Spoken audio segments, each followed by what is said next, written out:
ጤና ይስጥልን ተመልካቾቻችን ለብርሃን ቴሌቪዥን ሰብለ ወንጌል አሰፋ ነኝ ከአዲስ አበባ። ዛሬም አዳዲስ ትኩስና ወቅታዊ የሀገር ቤት መረጃዎችን ይዤላችሁ ቀርቤያለሁ። እንደተለመደው ቻናላችንን ላይክ፣ ሼር እና ሰብስክራይብ በማድረግ ደግሞ በርካታ መረጃዎችን እንዲያገኙ ተጋብዘዋል። ወደ መረጃዎቹ አልፋለሁ። የህዝብና ቤት ቆጠራ መርሃ ግብር በ2014 ዓ.ም ይካሄዳል። የማዕከላዊ ስታትስቲክስ ጽሕፈት ቤት ለሶስት ጊዜያት የተራዘመው የኢትዮጵያ ህዝብና ቤቶች ቆጠራ በሚቀጥለው ዓመት እንደሚካሄድ የማዕከላዊ ስታትስቲክስ ኤጀንሲ አስታወቀ።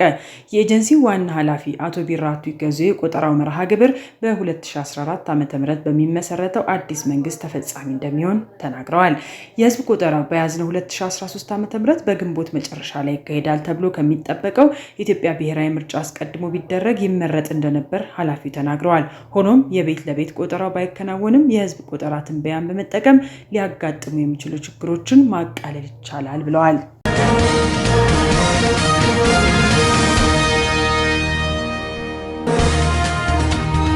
የገዳ ስርዓት በዓለም ቅርስነት የተመዘገበበት አራተኛ ዓመት በጉጂ ዞን ቡሌ ሆራ ዩኒቨርሲቲ ይከበራል። የገዳ ስርዓት በዩኔስኮ በዓለም ቅርስነት የተመዘገበበት አራተኛው ዓመት በጉጂ ዞን ቡሌ ሆራ ዩኒቨርሲቲ በተለያዩ ዝግጅት ይከበራል። የኦሮሚያ ባህልና ቱሪዝም ቢሮ የጉጂ ዞንና የቡሌ ሆራ ዩኒቨርሲቲ በዓሉን ለማክበር ዝግጅት ማድረጋቸውን ገልጸዋል። በፕሮግራሙ የገዳ ስርዓት የማይዳሰስ ቅርስነት ከተመዘገበ ወዲህ የተከናወኑ ተግባራትም ይገመገማሉ ተብሏል።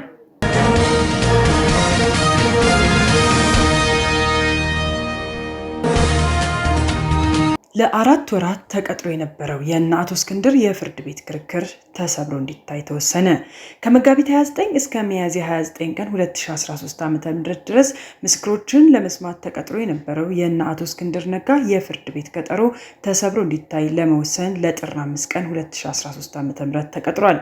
የፌዴራል ከፍተኛ ፍርድ ቤት የህገ መንግስትና የሽብርተኝነት ወንጀል ችሎት ዛሬ ታህሳስ 28 2013 ዓ.ም የተከሳሾቹን ጠበቆች አስጠርቶ እንዳሳወቀው ተከሳሾች ጥር 5 ቀን 2013 ዓ.ም ችሎት ቀርበው የአቃቤ ህግ ምስክሮችን የመስሚያ ቀናትና ጊዜ ለመወሰን ቀጠሮ መስጠቱን የነ አቶ እስክንድር ጠበቃ አቶ ሄኖክ አክሊሉ ለሪፖርተር ተናግረዋል።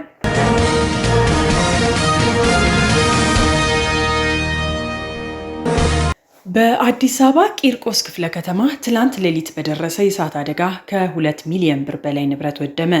በቂርቆስ ክፍለ ከተማ ትላንት ሌሊት በደረሰ የእሳት አደጋ ከ2 ሚሊዮን ብር በላይ የሚገመት ንብረት መውደሙን የአዲስ አበባ የእሳትና አደጋ ስጋት ስራ አመራር ኮሚሽን የገለጸው።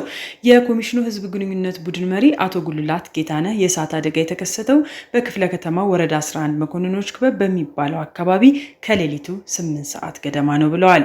በአደጋው 2 ሚሊዮን 300 ሺህ ብር የሚገመት ንብረት የወደመ ሲሆን በሰው ህይወት ላይ ግን የደረሰ ጉዳት አለመኖሩን ገልጸዋል። የእሳት አደጋው በአንድ እንጨት ቤት፣ ጋራዥ ቤትና በቶርኖ ቤት ላይ ከፍተኛ ጉዳት ማድረሱንም ገልጸዋል። በጋራዥ ውስጥ ከነበሩት 5 መኪኖች መካከል 2ቱ ሙሉ በሙሉ ሲወድሙ 3ቱ ከፍተኛ ጉዳት የደረሰባቸው ሲሆን የአደጋው መንስኤና በማጣራት ላይ ነው ተብሏል። እሳቱን ለማጥፋት ከአካባቢው ማህበረሰብ ጋር በተደረገ ርብርብ 26 ሚሊዮን ብር የሚገመት ንብረት ለማዳን ተችሏልም ብለዋል። በአዲስ አበባና በተለያዩ ከተሞች ከቅርብ ጊዜ ወዲህ የተለያዩ የእሳት አደጋዎች እያጋጠሙ መሆናቸውም ተገልጿል።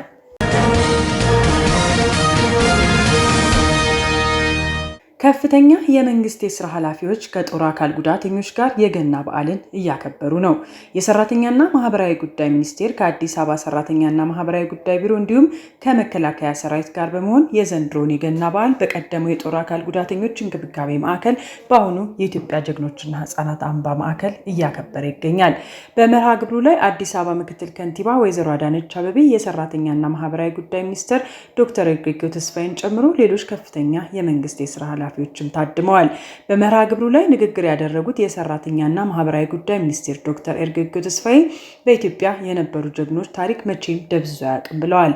ለሀገራቸው መስዋዕትነት የከፈሉ የቀድሞና የአሁን አካል ጉዳት የደረሰባቸው ሰራዊቶች ድጋፍ እንደሚደረግም ገልጸዋል።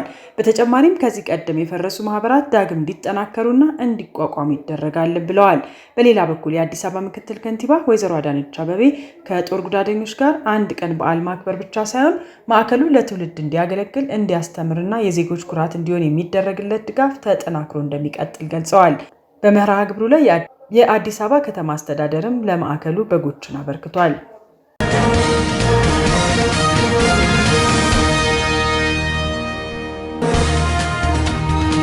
የገና በዓል በመላው ኢትዮጵያ በክርስትና እምነት ተከታዮች ዘንድ እየተከበረ ነው።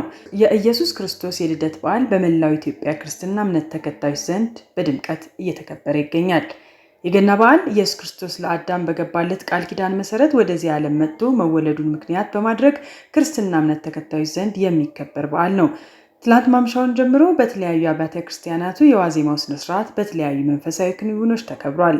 የበዓሉ ተሳታፊዎች እንደገለጹት በሀገሪቱ የተከሰቱት ግጭቶች እንዲቆሙ፣ ዘላቂ ሰላም እንዲሰፍን ምዕመናኑ ከጸሎቱ ጋር ጎን ለጎን ተግባራዊ ተሳትፎን እንዲያጠናክር ጠይቀዋል። በዓሉ ሲከበር ከችግረኛ ወገኖች ጋር አብሮ ማሳለፍ ይገባልም ሲሉ ምዕመናኑ ተናግረዋል።